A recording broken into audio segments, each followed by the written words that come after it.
स्वागत है दोस्तों अपने YouTube channel ITI technical course में। दोस्तों ये इलेक्ट्रीशियन थ्योरी यानी सेकंड ईयर की क्लास है और सेकंड ईयर के अपन डीसी जनरेटर चैप्टर पढ़ रहे हैं और डीसी जनरेटर की मैंने 11 क्लास कंप्लीट करा दिया है, थ्योरी पूरी कंप्लीट हो गई है। आज अपन पढ़ते हैं बहुविकल्पी प्रश्न यानी ऑब्जेक्टिव के क्वेश्चन। कोई भी एग्जाम हो, जैसे CBT एग्जाम हो ITI के या किसी तरह के आप ITI से जुड़े जितने भी प्रकार के एग्जाम होते हैं, कॉम्पिटिटिव लेवल के या कंपटीशन एग्जाम होते हैं, तो उसमें भी ये क्वेश्चन आते हैं। तो आज आपको मैं 35 से 40 क्वेश्चन ऐसे कराएंगे जो हर एक एग्जाम पे पूछे जाते हैं। और आप यदि डीसी जनरेटर के थ्योरी की क्लास नहीं अटेंड की हो तो आप अटेंड कर लो, पहले उसको नोट्स कर लो। यदि थ्योरी आपकी कंप्लीट नहीं है तो ऑब्जेक्टिव करने में बहुत प्रॉब्लम आएगी, यानी ऑब्जेक्टिव आपको समझ नहीं पड़ेगा।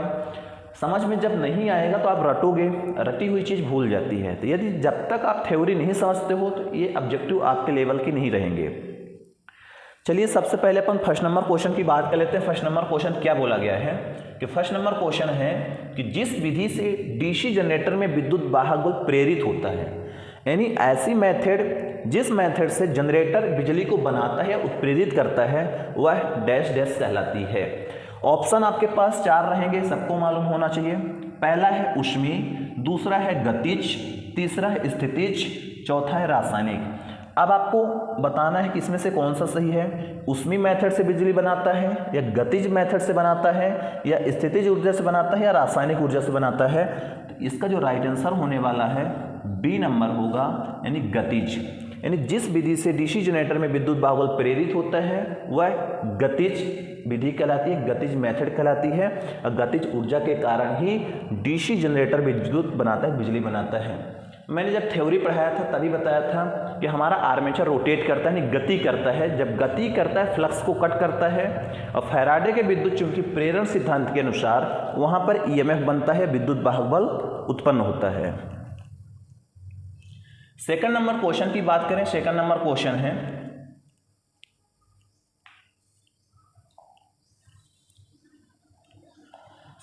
क्वेश्चन है डीसी जनरेटर का कार्य सिद्धांत। मैंने वर्किंग प्रिंसिपल बताया था डीसी जनरेटर का, और डीसी जनरेटर के वर्किंग प्रिंसिपल जो पढ़ा होगा उसका आंसर ये दे सकता है। ऑप्शन है लेंज का नियम, ऑप्शन बी है सह प्रेरण नियम, ऑप्शन सी है प्रेरण का विद्युत चुंबकीय प्रेरण नियम, ऑप्शन डी है ओम के नियम। यानी क्या डीसी जनरेटर लेंज के नियम पर काम करता है, क्या सह प्रेरण के नियम पर कार्य करता है, क्या ओम के नियम पर काम करता है। सबको मालूम होना चाहिए डीसी जनरेटर फैराडे के विद्युत चुंबकीय प्रेरण सिद्धांत के अनुसार या प्रेरण के सिद्धांत पर काम करता है। इसका राइट आंसर अपन सी रहेंगे। तीसरा नंबर क्वेश्चन है किसी चालक में विद्युत वाहक बल प्रेरित होने के लिए आवश्यक है। कोई भी कंडक्टर है, कोई भी चालक है, उसमें EMF इलेक्ट्रोमोटिव फोर्स या विद्युत वाहक बल प्रेरित होने के लिए जो आवश्यक है, ऑप्शन ए है स्थित चुंबकीय फ्लक्स एवं स्थित चालक। क्या यह सही है? पल्सेटिंग चुंबकीय फ्लक्स एवं गतिमान चालक, गतिमान चुंबकीय फ्लक्स एवं गतिमान चालक, गतिमान चुंबकीय फ्लक्स अथवा गतिमान चालक। यानी अब ये बता रहा है कि किसी चालक में कोई कंडक्टर पे जो विद्युत वाहक बल प्रेरित होने के लिए जो आवश्यक है, यानी ऐसा क्या आवश्यक है, क्या फ्लक्स और चालक दोनों रोटेट होने चाहिए, क्या फ्लक्स और या चालक बस रोटेट होने चाहिए, होने क्या चाहिए। तो इसका जो राइट आंसर होगा डी नंबर होगा, गतिमान चुंबकीय फ्लक्स अथवा गतिमान चालक। हमारा चुंबकीय फ्लक्स गति करना चाहिए या यहाँ अथवा लिखा है, या चालक गतिमान करना चाहिए। दो में से एक को हमें गति कराना है, रोटेट कराना है। फ्लक्स को रोटेट कराओ या चालक को रोटेट कराओ, तभी आपके जनरेटर में बिजली उत्पन्न होगी या प्रेरित होगी। इसका राइट आंसर होगा गतिमान चुंबकीय फ्लक्स अथवा गतिमान चालक। दो में से एक को हमें रोटेट कराना पड़ेगा, एक को चलाना पड़ेगा। नेक्स्ट क्वेश्चन देख लेते हैं। फोर्थ नंबर है यदि आर्मेचर को स्लिप रिंग से जोड़ दिया जाए तो आउटपुट होगा। आर्मेचर होता है, उसमें हम कम्यूटेटर को जोड़ते हैं या स्लिप रिंग को जोड़ते हैं। जब हम स्लिप रिंग को जोड़ेंगे, यहाँ पे बोला गया स्लिप रिंग को जोड़ने से क्या होता है, अल्टरनेटिंग धारा उत्पन्न होगी या पल्सेटिंग धारा होगी या ऑसिलेटिंग धारा होगी या दृष्टि धारा। यानी जब आउटपुट में दो मेथड होती है बिजली को लेने के लिए, एक होते हैं कम्यूटेटर लगा कर लेते हैं जिससे कि DC मिलती है। जब हम वो लगाते हैं स्लिप रिंग जब लगा देते हैं तो वहाँ पर हमारी AC विद्युत धारा मिलती है, यानी हम बताएंगे अल्टरनेटिंग धारा मिलेगी। कब? जब हम स्लिप रिंग से जोड़ेंगे आर्मेचर को। क्लियर? यदि आर्मेचर को स्लिप रिंग से जोड़ दिया जाए तो वहाँ पे अल्टरनेटिंग धारा हमें आउटपुट में मिलेगी। आउटपुट लिखा है। अगले क्वेश्चन की बात कर लेते हैं। अगला क्वेश्चन हमारा 5 नंबर क्वेश्चन। 5 नंबर क्वेश्चन है, कम क्षमता वाली DC मशीन की योग डैश डैश की बनाई जाती है या बनी होती है। कम क्षमता यानी छोटी मशीन की जो योग होती है, बॉडी काहे की बनाई जाती है, मटेरियल पूछा गया है। मैंने जब पार्ट्स ऑफ DC जनरेटर पढ़ाए थे उसमें आया था योग का पूरा बताए थे किस मटेरियल का बनाया जाता है, योग का काम क्या होता है, योग होता क्या है, कहाँ पे लगाया जाता है, पूरे बॉडी के बारे में मैंने बता दिया था। अब ऑप्शन आता है कम क्षमता वाली DC मशीन के जो योग होते हैं, कास्ट आयरन ऑप्शन ए है, बी है एल्युमिनियम, सी है पीतल, डी है फैब्रिकेटेड स्टील। सबको मालूम होना चाहिए कि जो कास्ट आयरन वो छोटी मशीन है तो उसके जो योग होते हैं, बॉडी होती है, वो कास्ट आयरन के बनाए जाते हैं, यानी इसका जो राइट आंसर होगा ए नंबर होगा। ठीक। अगला क्वेश्चन है, कम्यूटेटर सेगमेंट के मध्य प्रयोग किए जाने वाला अचालक पदार्थ। कम्यूटेटर आपने देखे होंगे, मैंने दिखाया था। जब कम्यूटेटर में दिखाया था तो बताया था कि दो पत्तियों के बीच में इंसुलेशन भरा होता है, उस इंसुलेशन का नाम बताए थे। यदि आप पढ़े होंगे तो आपको आंसर मिल गया होगा। एम्पायर क्लॉथ, लकड़ी, अभ्रक, वार्निश। यानी जो कम्यूटेटर सेगमेंट होते हैं उनके जो मध्य गैप होता है वहाँ पर हम लोग अभ्रक का यूज करते हैं। अभ्रक एक इंसुलेटिंग मटेरियल है, इसीलिए हम लोग उसको अचालक पदार्थ के रूप में यूज करते हैं। अगला क्वेश्चन है, आर्मेचर कोर को लेमिनेटेड बनाने का कारण।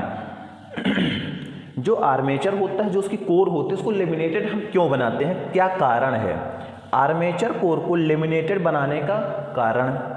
पहला है वजन में कमी लगना, दूसरा है मूल्य में कमी लगना, तीसरा हिस्टैरिसीस क्षति के मान को कम करना, चौथा है एडी करंट क्षति के मान को कम करना। यानी आर्मेचर की जो पतली पतली पत्तियों को रिवीट करके कोर को क्यों बनाते हैं, हमें पता होना चाहिए। क्या हिस्टैरिसीस लॉस कम करने के लिए या एडी लॉस कम करने के लिए? सबको मालूम होना चाहिए कि जो हमारा इसका राइट आंसर होगा ये होगा एडी करंट, क्षति के मान को कम करने के लिए ही किया जाता है लेमिनेशन।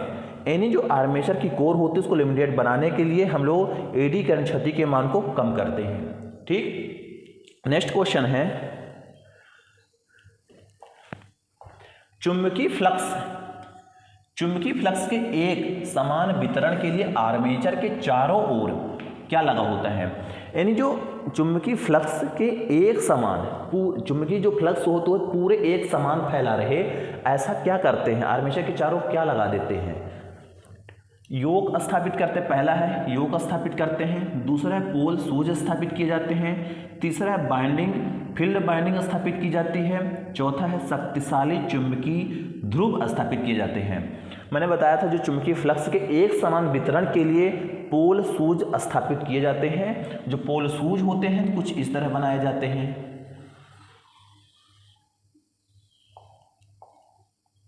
कुछ इस तरह बनाए जाते हैं,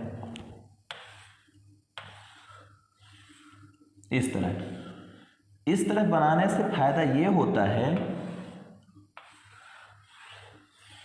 इस तरह से बनाए जाते हैं, यानी यहाँ चौड़ा ज़्यादा होता है और जिसके कारण फ्लक्स फैले रहे, कहीं इधर उधर ना हमारा वितरित रहे। अगला क्वेश्चन है, इसका राइट आंसर बी रहेगा। 9वां नंबर क्वेश्चन है, सामान्यतः आर्मेचर प्रतिरोध का मान। जो हमारा आर्मेचर होता है उसके रेजिस्टेंस की वैल्यू पूछ रहा है, कितना रेजिस्टेंस होता है सामान्यतः रेजिस्टेंस आर्मेचर पे? 1000 ओम, 100 ओम, 10 ओम, 1 ओम। इसका राइट आंसर होगा 1 ओम। यानी जो आर्मेचर का रेजिस्टेंस होता है कम से कम होना चाहिए, यहाँ पर 1 ओम होता है। ठीक। नेक्स्ट क्वेश्चन है, किसी जनरेटर पे लैप बाइंडिंग स्थापित करने का कारण। इन जो हमारी लैप बाइंडिंग होती है तो क्यों करते हैं, क्या कारण है? यहाँ पे ऑप्शन ए है अधिक धारा व अधिक वोल्टेज प्राप्त करने के लिए। मैंने बताया था लैप बाइंडिंग का मतलब ही होता है लो वोल्टेज, वोल्टेज का मान कम होता है, और जो वोल्टेज का मान कम होता है और जो धारा होती है यानी करंट होती है उसका मान ज़्यादा होता है। लो वोल्टेज हाई करंट के लिए ही किया जाता है लैप बाइंडिंग, और यहाँ पे अधिक धारा और कम वोल्टेज प्राप्त करना, यानी राइट आंसर सी नंबर होगा। अधिक धारा व कम वोल्टेज प्राप्त करने के लिए ही लैप बाइंडिंग करते हैं। जो हमारी लैप बाइंडिंग होती है अधिक धारा और उसके लिए कम वोल्टेज के लिए करते हैं। नेक्स्ट क्वेश्चन है 11वां नंबर। 11वां नंबर है 4 पोल वाले सिंप्लेक्स लैप बाउंड जनरेटर में समानांतर पथों की संख्या क्या होगी। 4 पोल की मशीन है, अब सिंप्लेक्स लैप बाइंडिंग की गई है, अब समानांतर पथ की संख्या पूछा गया है। ऑप्शन है 2 नंबर, ऑप्शन बी है 4 नंबर, ऑप्शन सी है 6 नंबर, ऑप्शन डी है 8 नंबर। तो 4 पोल वाले सिंप्लेक्स लैप बाउंड में जो आर्मेचर में समानांतर पथ की संख्या होगी वो होगी 4।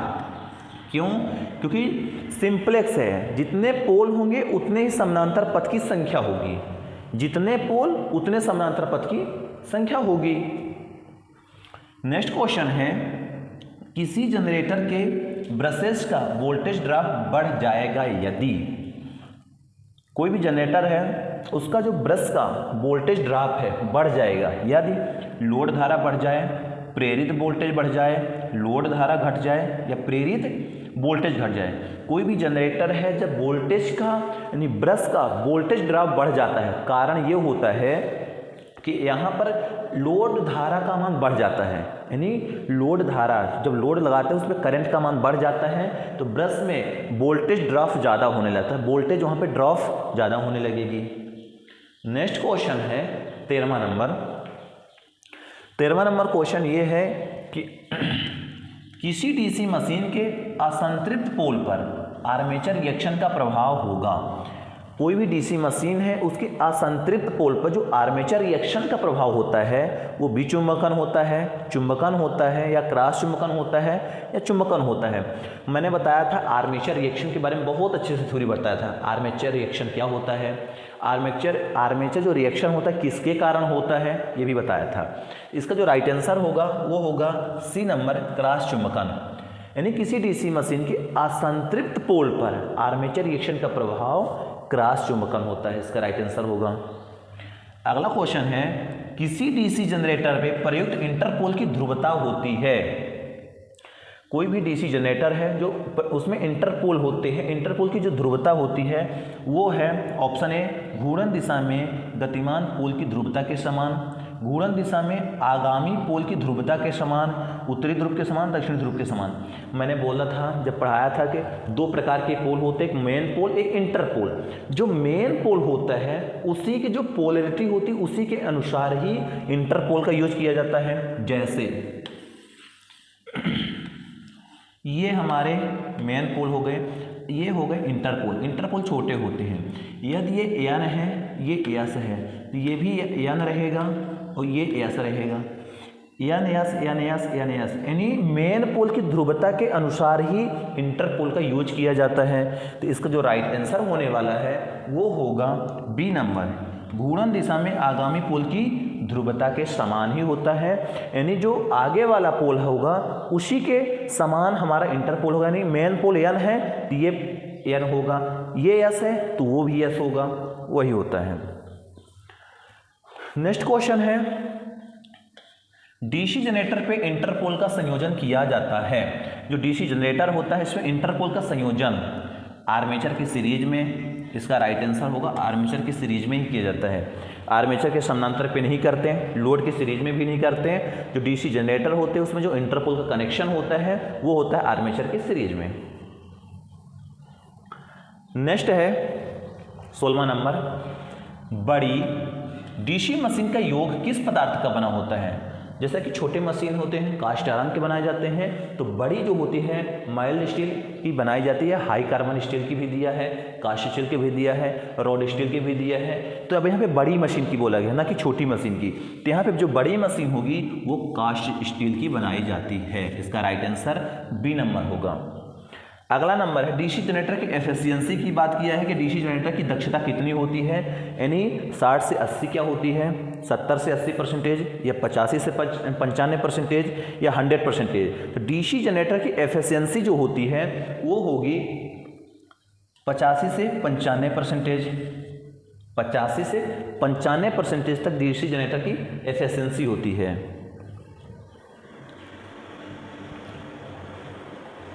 अगला क्वेश्चन है, एक छाध्रुव डीसी जनरेटर में तरंग बेष्टित आर्मेचर है, यदि आर्मेचर को लेपन के लिए पुनः बेष्टित करें तो विद्युत वाहक बल निम्न होगा। पहला है 6 गुना बढ़ेगा, दूसरा है 6 गुना घटेगा, तीसरा है 3 गुना बढ़ेगा, चौथा है 3 गुना घटेगा।